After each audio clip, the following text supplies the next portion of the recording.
Welcome back to the Deep Dive. Today, we're looking at something really quite different. A proposal out of Kathmandu, Nepal. That's just, well, it's a lot rolled into one.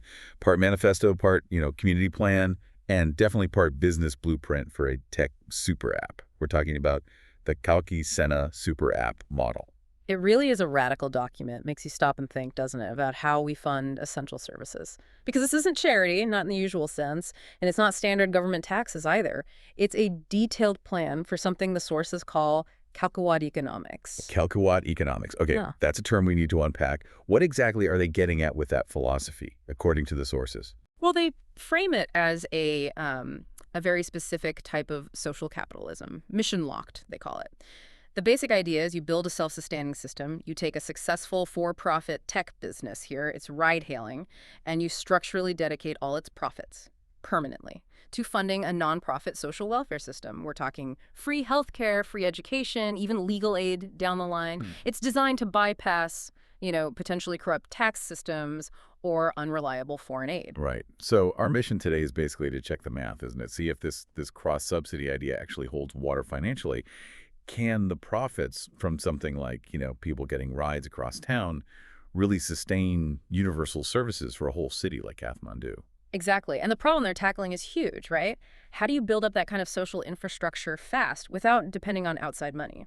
Their answer starts with getting cash flowing immediately from the community itself. They call it the financial flywheel. Okay, the flywheel.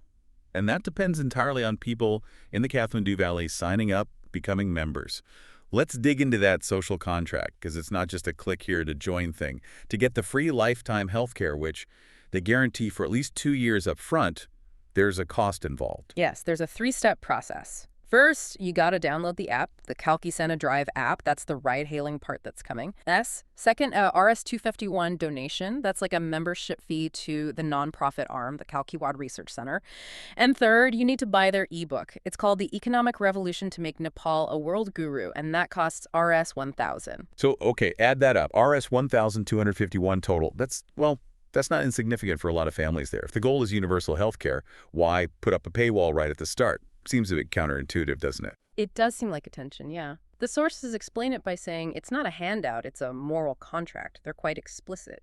If you don't pay, you don't get the free treatment. They argue it does two things. One, it secures that crucial initial funding right away. And two, it builds a sense of, collective buy-in, ownership. Right. So it's framed as an investment from the community into its own infrastructure, not just charity.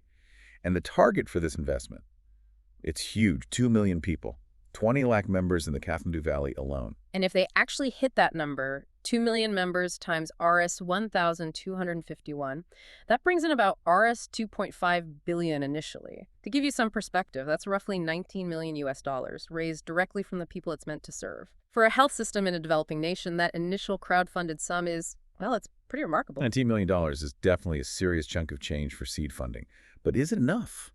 Enough to deliver on that big promise? 2 years of free healthcare across, 200 clinics? We can look at the numbers they provide. The plan is, open over 200 Kalkiwaad clinics pretty quickly, and they estimate the annual operating costs, OPEX, salaries, rent, medicines, all that for that network is around RS 1.34 billion a year. Okay, so they raised $2.5 billion up front. Running costs are $1.34 billion a year. Yeah, that initial $2.5 billion covers the running costs for about 18 to 20 months, roughly. So yes, based on their own figures, that guarantee of 2 years of free treatment seems financially backed by the initial crowdfunding. It gives them breathing room. Breathing room to get the real engine running the super app. Exactly. That initial injection buys them time to shift from the crowd-funded start to the profit-funded long-term model. Okay, so let's talk about what these 200 clinics are supposed to do. Because the sources say their goals are pretty ambitious, going way beyond just, treating coughs and colds. That's right.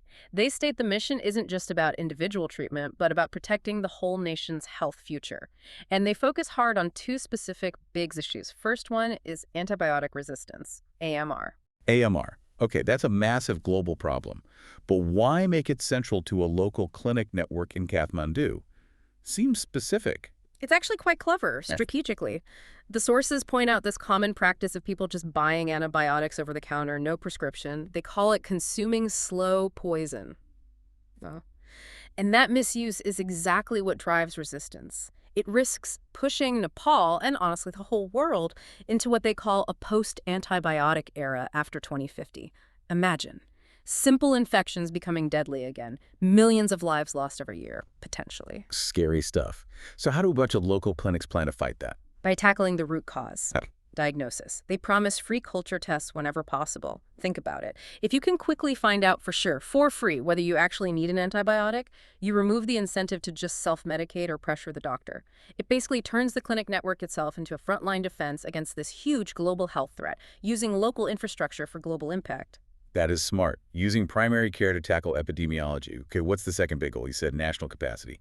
Brain drain. Exactly. Preventing brain drain among doctors. The plan aims to keep, they estimate, 400 to 500 doctors from leaving Nepal each year. And they actually draw a pretty sharp contrast in the source material. They claim other free clinic models sometimes underpay or overwork doctors, which kind of pushes them to look for jobs abroad. But the Kalkiwaad model, they argue, is built specifically to pay well and keep that top medical talent in Nepal. So they're trying to turn a negative losing skilled professionals into a positive by providing good, stable jobs.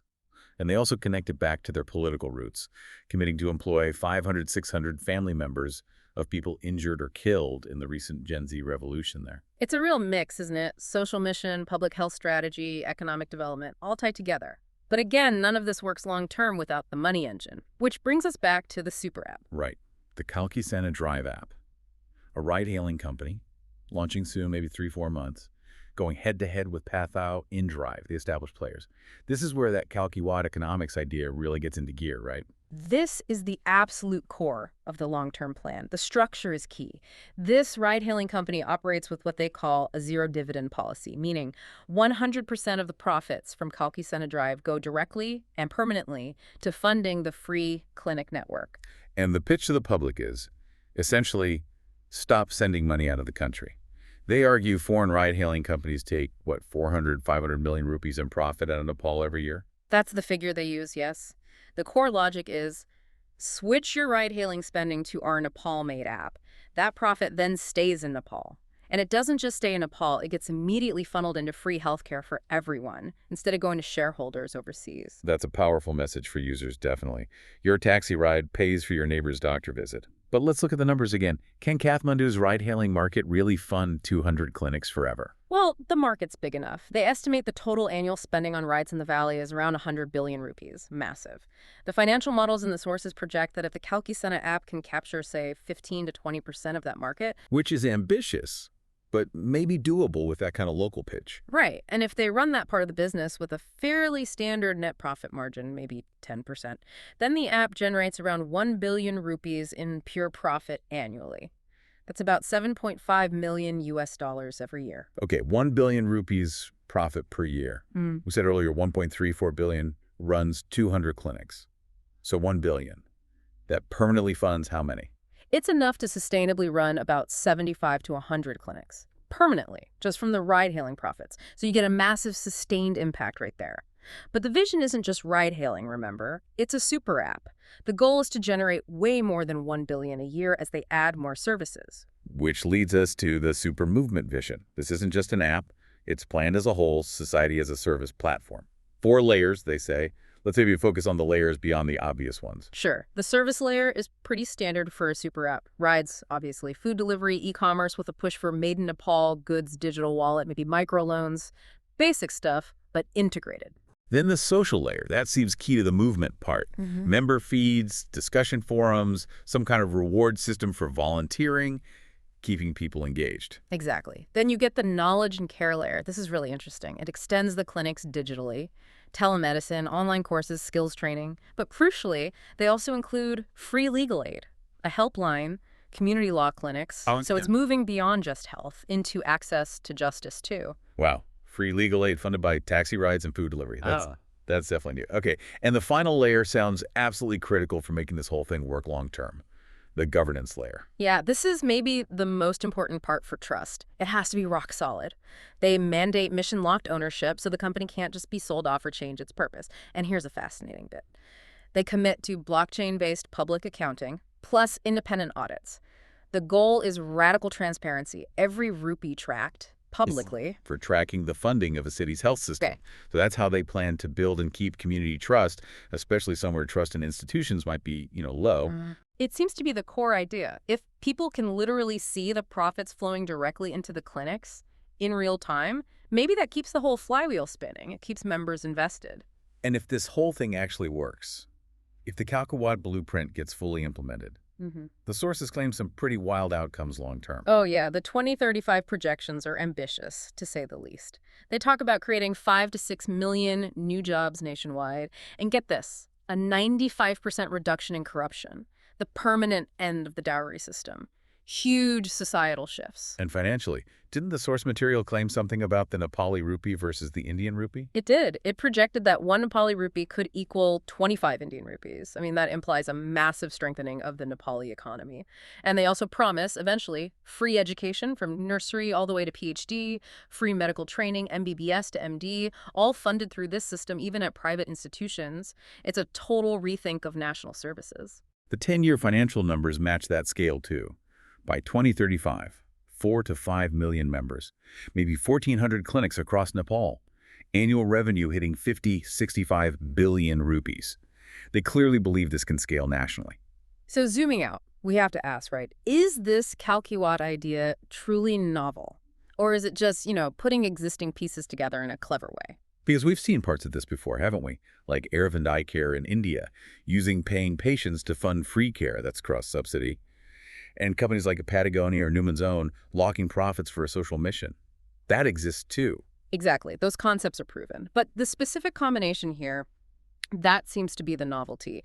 As far as we can tell from the sources, this seems to be the first attempt to use the operating profits from a high-frequency digital service like ride-hailing to structurally, permanently fund a citywide network of free primary care clinics, especially clinics with such a specific scientific public health goal like fighting AMR.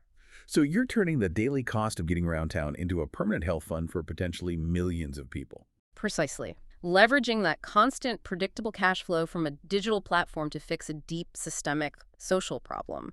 But the financial review did flag one major risk, the potential weak link, governance. It all comes back to trust, doesn't it? Absolutely. Yeah. The entire model hinges on maintaining that radical transparency they promise, those public audit dashboards, the blockchain records. If people stop believing the money is flowing where it's supposed to, they'll stop using the app, stop being members, and the whole self-sustaining engine just seizes up. So wrapping up, this Kalkiwaad proposal, it's not really charity, it's not just politics. It's presented as this very calculated cost and moral contract, using tech, using business profits, using people's everyday spending to build national infrastructure instead of relying on taxes or aid. It really forces you to think differently about the role of business in society, doesn't it? And it leaves you with a big question. If a community can actually crowdfund and then permanently sustain its own health, education, even legal services, all through the dedicated, transparent profits of its own digital businesses, could this be a blueprint, a viable, maybe even exportable model of social capitalism for other developing nations facing similar challenges? A fascinating model, certainly one to watch. A potential high-tech path to self-reliance built on community trust and digital transparency.